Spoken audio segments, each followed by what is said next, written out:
তরুণ রাজনৈতিক কর্মী ও বৈষম্য বিরোধী আন্দোলনের অন্যতম নেতা সার্জিস আলম এবার ঈদুল আজহা উপলক্ষে কোরবানির জন্য বিশাল আকৃতির একটি গরু ক্রয় করেছেন। সামাজিক মাধ্যমে ইতিমধ্যেই গরুটির ছবি ভাইরাল হয়ে গেছে। বিশাল দেহী এই গরুটি দেখে অনেকেই কৌতূহল প্রকাশ করেছেন। এত বড় গরুর দাম কত? অনেকে মন্তব্য করেছেন, এই গরু তো একেবারে কিং সাইজ।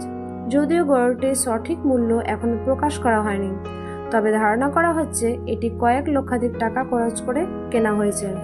স্থানীয় কোরবানির হাট থেকে এই গরু কেনার সময় সার্জিস আলম নিজেই উপস্থিত ছিলেন বলে জানা গেছে। সূত্র জানায়, এটি দেশের উত্তরাঞ্চলের একটি খামার থেকে আনা হয়েছে। সার্জিস আলম বর্তমানে জাতীয় নাগরিক কমিটির উত্তরাঞ্চলের প্রধান সংগঠক হিসাবে দায়িত্ব পালন করেছেন এবং তরুণদের মধ্যে তার জনপ্রিয়তা রয়েছে ব্যাপকভাবে। তো ভিউয়ার্স, আপনার মতামত কমেন্টে জানান। এই গরুর দাম কত হতে পারে বলে আপনি মনে করছেন? ধন্যবাদ।